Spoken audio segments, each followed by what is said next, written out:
Welcome back to another edition of Danger and Danielle's Tactical Breakdown, where we look back to the game against Portland this last Saturday night, where the Quakes suffered a 1-0 defeat to the Timber. So let's talk first about some of the comments after the game, because Flo Youngworth, who's really the heart and soul of this team right now, had some pretty strong words to say about that. He said, "Our offense was our strength. This was the first MLS game this season that we didn't score. If we see our game, that's not enough to compete in MLS. We played a little to the left and to the right, but that's not enough. We have to be smart." What are your thoughts on that, Danger? Well, that covers a lot of the different things we want to talk about, really, but let's talk about that actual sort of not scoring goals scenario. It's interesting because Minnesota's coming up. That's the game the team played very well against in the opening game against Avaya. And I thought in that particular game, especially Vako, Magnus Eriksson, Danny Houston, and Wondolowski all combined well together. What I'm not seeing at the moment is that combination of movement. I'm seeing individual players, whether it be Vako or Danny or Magnus, trying to score goals a little bit on their own, taking too many long-range shots. And what that's doing is it's really cutting Chris Wondolowski out of the game for me. And, you know, when you break it down, the Quakes have got one of their all-time goal scorer, one of the best ever goal scorers in Major League Soccer, and he's not getting any chances to score. And some of that has to go on the shoulders of those players around him not looking for him when those little runs, the little slanty runs, little slide balls. But if you look at the shots that are being taken, they're 25 yards out. Can they combine a little bit more and bring him into the game if he's going to play in that role? He's a poacher. He needs quality service.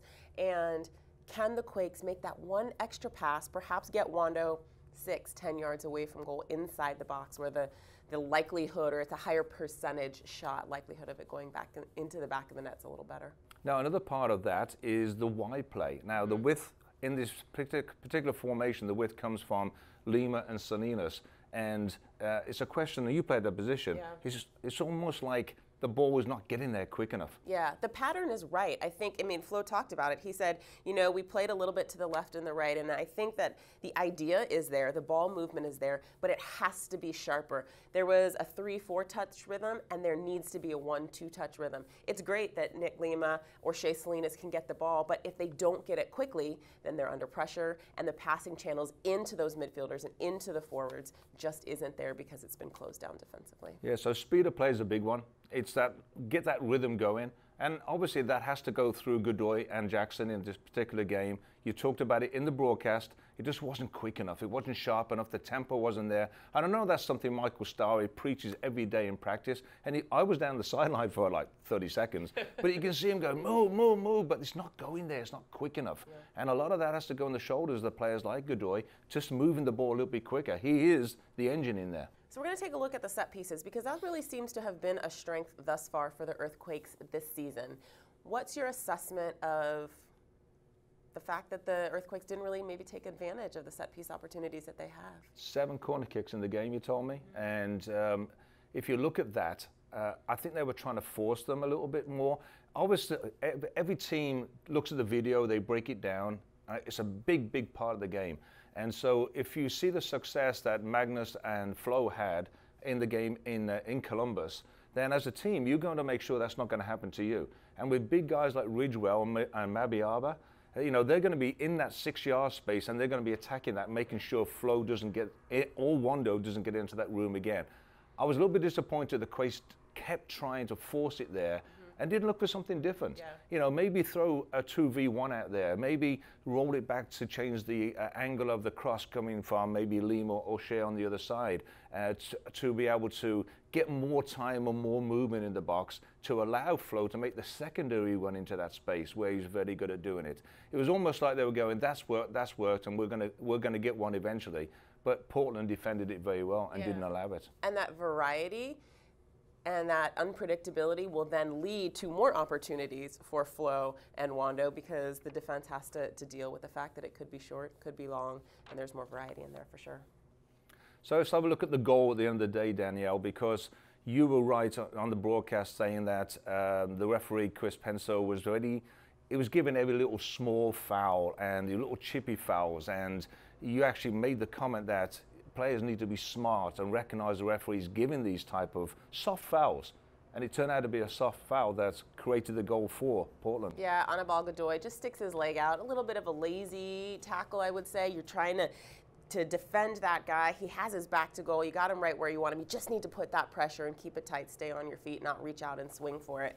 But, you know, in the 88th minute, you give Diego Valeri, Major League Soccer MVP, the chance to be brilliant, and for me, he absolutely was. It's the perfect distance, it was the perfect strike, and it was a tough ending to the game for the Earthquakes, but you know, that's what great players do in big moments. Yeah, it's 2 games in a row now that you could actually turn around and say, I think both teams would have walked off the field saying, okay, 1-1 in Columbus, 0-0 at home, quite happy with it, but it's gone the other way, and it's gone against the Earthquakes, and they need to, as a group, get together. Flo's talked about it. He's talked about the 100% commitment. Look at yourself in the mirror.